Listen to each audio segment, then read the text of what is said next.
Base po sa inyo pong obserbasyon, Attorney Suarez, ano, gaano ba katalamak po ang child marriage pa rin sa bansa natin? Nako, malala, Cheryl. In fact, number 10 tayo sa buong Pilipinas at sa buong mundo. Pagkatapos, pang-apat ito sa dahilan kung bakit nawawala ang mga kababaihan sa eskwelahan. Ako rin, Cheryl, ay nagulat dahil nung inilapit sa akin ito, pinag-aralan ko, no, bago isinulat ng batas. Nagulat ako na meron palang nangyayari at marami pala. Kaagad-agad pinag-aralan ko kasi Cheryl, alam mo pag maaga kang ikinakasal, pag bata kang ikinakasal, ang hirap nun kasi inaagaw mo sa batang yon, yung hindi lang yung ngayon niya, inaagaw mo sa batang yon, yung kinabukasan niya. Pag napapakasal din ng bata na yon, ang karamihang dahilan ay ang matinding kahirapan. Unang-una yung matinding kahirapan. Pinapakasal ang mga batang babae para daw sa seguridad, pero sa seguridad ng pamilya. No? Parang nagiging pambayad utang ang mga batang babae.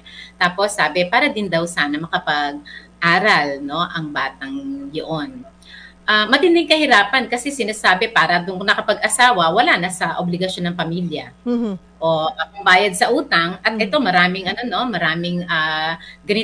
maraming ganitong experience kung saan ikinuwento ng mga kabataan na napakasal sila dahil pinambayad sila sa utang. Merong ang kwento pinambayad sa utang sa halagang 30,000. Pagkatapos nung hindi na dahil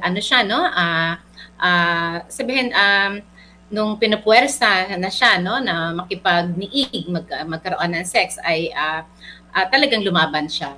At dahil sa paglaban niya na yon, nagalit yung may utang, pagkatapos pumunta uli sa pamilya niya at ang kinukuha naman ay yung mas batang kapatid niya.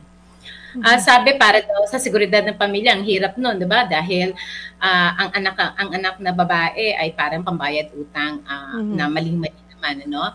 At yung sabi, para daw makapag-aral. Pero itong mga dahilan na ito, Cheryl, defeated yung yung very purpose kasi hindi totoong nagkakaroon ng seguridad ang pamilya o ang batang babae na ikinasal. Hindi rin totoo na gumaganda ang buhay. Hindi rin totoo na nagiging maayos ang buhay.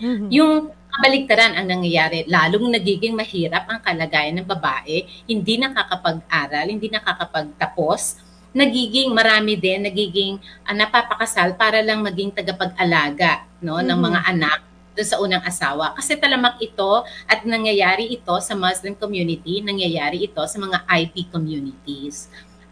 Kaya din, dahil hindi maganda, no, ang epekto sa kalusugan ng bata o nanganganak.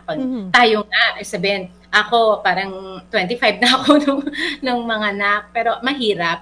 Edi you can imagine kung bata yung manganganak. Kaya hindi tama talaga na nangyayari ito. Yung practice of child marriages, no, sa IP community at sa Muslim community, sinasabi nila na may batas sila. Sinasabi kasi doon sa batas nila sa Code of Muslim Personal Law, age of puberty. Ang ibig sabihin ng age of puberty, parang pag nagkaroon ka, pwede na. Pwede na. Hindi kapag ganon, anong ibig sabihin nito, Karen? 12 years. Anong sabihin nito, Cheryl? Ang ibig sabihin nito ay parang tinitingnan mo lang yung bata o yung babae na parang nakatawan lang. Ay, mali naman yun, no? Iba-iba ang pagkakaroon. Dahil sa mga ganitong dahilan, nagkaroon na nga ng batas na ito.